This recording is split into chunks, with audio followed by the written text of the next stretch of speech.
Hello and welcome to my video on an experiment I did with my pairs breeching. This video grew out of my observation while filming for an earlier video about pole strap placement and its dynamic effects on the horse's neck. Here is the moment caught on video when I realized something was different about the breeching engagement. My breeching and loin straps are adjusted to what I've learned is correct, although in the video the breeching does appear to be about an inch too low. This is how I've been driving my competition pair for the last 4 years. I use quarter straps and my floating pole straps and have never noticed any issues. So why change things now? Because I'm all about making my horse's job easy so that they will happily work for me. Here I have my horse with a breast collar and the traditionally correct way to adjust your breeching. I have the quarter strap set up and the floating pole strap. I have placed a memory foam pad at the top of the loin strap and one at the breeching seat. This will show us the amount of engagement at those 2 points. Watch the ends of the pads. This shows the amount of engagement being created at those straps.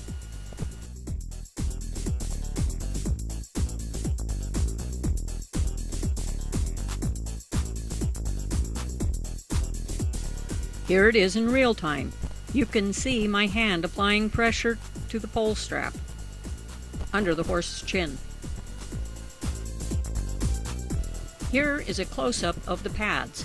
Notice that while there is some movement, the breeching doesn't fully engage.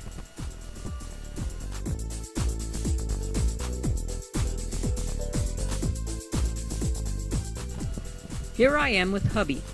Together, we are adjusting the loin straps so we can get more pressure at the breeching seat where it belongs. We are also checking to make sure that the now lowered breeching D won't interfere with the horse's stifle.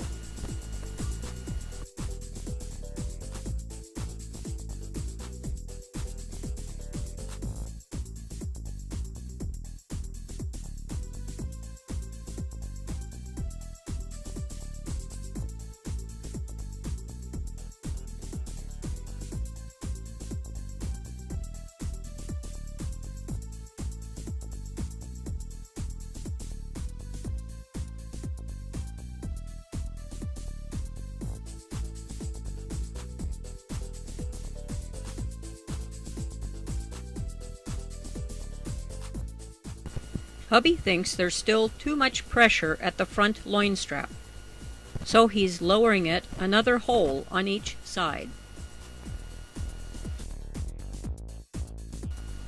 Then we try again. Notice now that there is pressure at the hind leg. The back loin straps will need to be raised just a little. I have now placed the memory foam pads at the loin strap and breeching seat. Let's see what happens now. The rump is now providing the stopping power instead of the hip. The loin strap is still engaging, just not as much. Let's compare the traditional breeching setup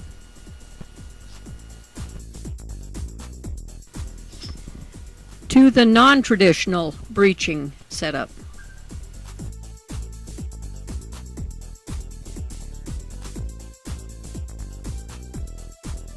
Now that we've done the static test, let's give it a real-world try.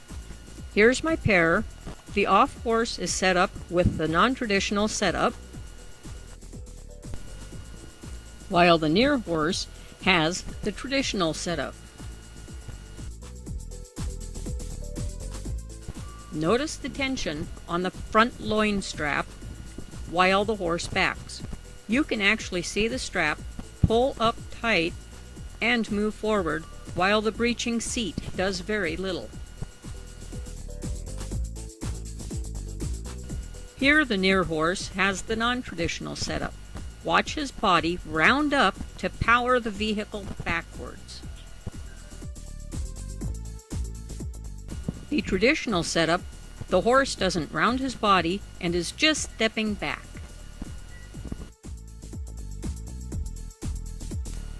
Non-traditional, You can actually watch the breeching seat engage and then release.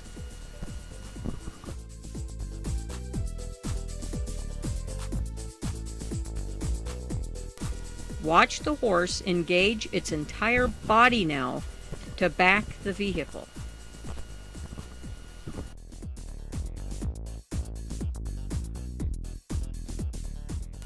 One last look at the traditional. Horse isn't engaged and neither is the breeching.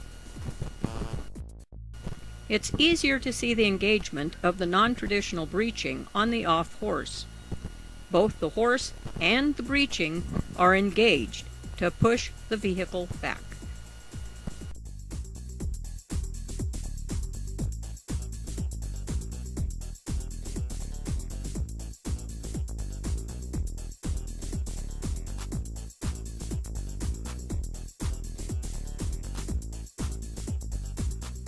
Notice how the breeching disengages as the horse moves forward.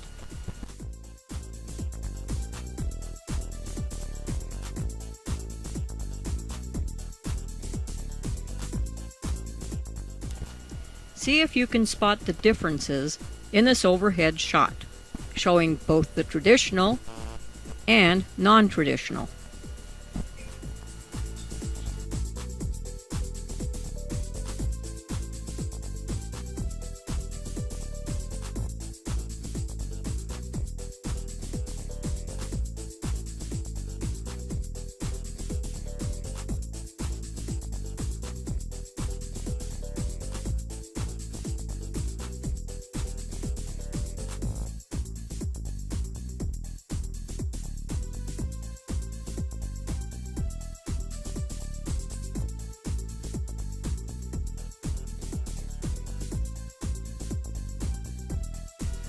Will this setup work for your pair? I can't answer that question. Only you can, through experimentation. Thank you for watching my pairs breeching experiment video. If you liked this video and want to see more, please subscribe to my channel so you don't miss any of my upcoming experiments, lessons, stable tips, or just plain fun videos.